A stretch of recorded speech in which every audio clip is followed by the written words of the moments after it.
예. 예, 저 김성원입니다. 저 오 본질이 들어가기 앞서갔고요. 저 우리 산업은행장님, 제가 저 한 말씀 좀 드리고 넘어가겠습니다.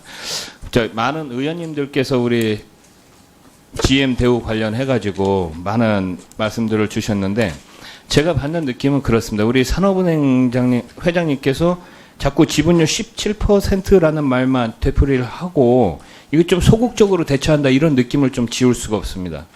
그래갖고 제가 이제 오전에 질의를 했었습니다만요. 이거 좀 진짜 적극적으로 좀 대처를 하셔야지 됩니다. 뭐 아무리 보수적으로 잡아도 약 30여만 명의 생계가 위협을 당할 수도 있고요. 또 국민 세금을 막대하게 투입을 하고도 또 기업 구조조정에 실패한 사례가 될 수 있습니다. 좀 적극적으로 나서 주십시오. 알겠습니까? 네, 알겠습니다. 예. 자, 우리 저 중소기업은행장님. 네. 좀 제 얘기 한번 들어보십시오. 한 달 전에 2017년 9월 18일에 강원도 육군 모 부대에서 사격 훈련 중에 발생한 폭발 사건으로 2명의 장병이 순직하였습니다. 우선 저 고인의 명복을 다시 한번 빌고요. 자, 은행장님. 네. 제가 왜 이 말씀 드리냐면 사고 발생했을 때 2명의 장병이 숨지셨습니다.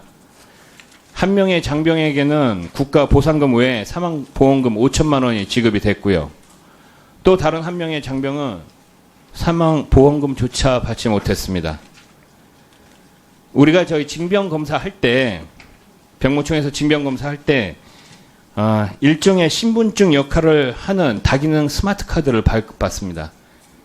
예, 국민은행 가입 비율이 한 65% 정도 되고, 기업은행 가입 비율이 35%입니다. 그런데 여기 뭐냐? 영내외 사고 규정에 대한 그런 특약이 틀립니다. 국민은행은 영내외 다 보상을 해가지고 5천만 원을 받는데 기업은행은 영내는 해당이 없습니다. 영내 사고에 대한 사망 규정, 그러니까 사고 규정에 보상이 없는 거는요, 이 자동차 보험 했을 때 자차 보험 빼는 거랑 똑같아요. 그런데 제가 이거 봤습니다. 왜 빠졌나? 파악하고 계세요? 은행장님 왜 빠졌습니까? 지금 간단하게 영내외만 규정을 하게 되면은 저희들은 영내는 국가에서 보상을 하기 때문에 제외를 하고 그 대신에 상품의 구성을 은행장님. 네. 그렇게 말씀하시면 안 됩니다. 지금 2명의 장병이 순직을 해서 한 명은 보상금을 받고 한 명은 보상금을 못 받는데 그게 우리 기업은행 카드 때문에 그래요. 영내 규정, 보상 규정이 없어가지고요. 근데 왜 영내 보상 규정이 없냐? 뭐 다른 쪽으로 했다? 저는 그렇게 말씀하시면 안 된다고 생각합니다. KB에서 영내외 규정 포함하면서 장병 한 명당 156원 들어갑니다, 더. 이거 중소기업은행에서요, 장병 한 명당 100원 아끼기 위해서 이거 뺐다는 오해를 받게끔 돼 있습니다, 지금. 이런 거는 국책은행으로서 부끄럽게 생각해야 됩니다. 이거 같이 해줘야죠. 영내를 빼는 경우가 어디 있습니까? 그 다음에 특약 규정. 저거 누가 저렇게 깨알같이 써갖고 누가 읽어봅니까? 한번 말씀해 보십시오. 저희들 말씀드린 것처럼 영내외 구분을 해가지고 했고요. 그다음에 하지 않은 대신에 다른 상품 구성을 더 충실하게 했다고 말씀드리고, 그다음에 156원이라고 말씀하셨는데 그거는 맞습니다만은 이 1인당 2,000원인데 저희들이 카드를 사용하고 있는 장병과 전역자가 한 50만 명 됩니다. 1년에 한 10억 정도 들어갑니다. 한 20억 정도 들어갑니다. 그래서 그 비용을 부담하지 않기 위해서 한 것이 아니고 상품 구성을 처음에 만들 때 그렇게 만들어서 들어갔고요. 그래서 내용을 듣고 저희 은행장님, 제가 예. 그 상품 구성을 할 때 제가 말했죠. 영내 사고에 대해서 보상 규정이 없는 거는 자동차 보험 들 때 자차 규정 빼는 거랑 똑같다고 비슷하다고요. 어떻게 군인 생활을 하는데 영내는 빼고 영외만 한다 이렇게 생각을 합니까? 저는 국책은행으로서 그렇게 되면은 좀 더 책임감을 갖고 좀 더 그렇게 진행해야지 되는 거라고 봐요. 그 다음에 다른 것도 질문할게요. 자, 그다음에 저기 대포 통장 관련해 가지고요. 물론 국내 은행 중에 가장 많은 게 저기 국민은행이 대포 통장이 많습니다.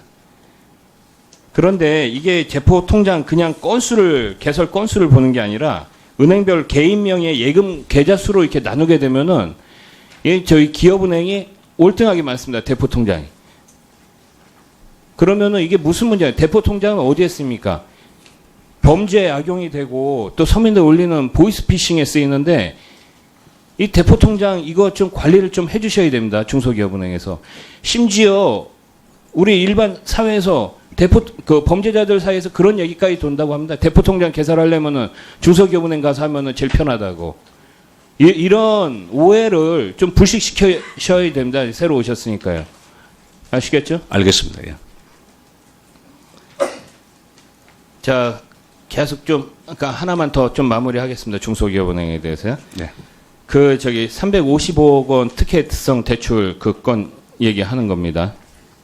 지난 2015년 1월서부터 2016년 7월까지 기업은행 모 지점에서 외상매출, 채권, 담보대출 등을 취급하면서 총 355억 원을 대출을 했습니다.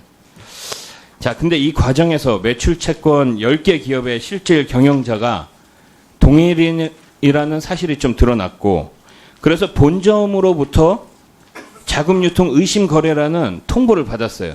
본점에서 경고를 했습니다. 근데 본점에서 그렇게 경고를 했는데 무시하고 외상매출 채권 발행 한도를 변경해 가면서까지 이 특혜성 대출을 했습니다. 자, 이거 내용 좀 파악하고 계십니까? 예. 위원장님? 예. 네. 그래갖고 한 손실은 한 어느 정도 예상하고 계세요?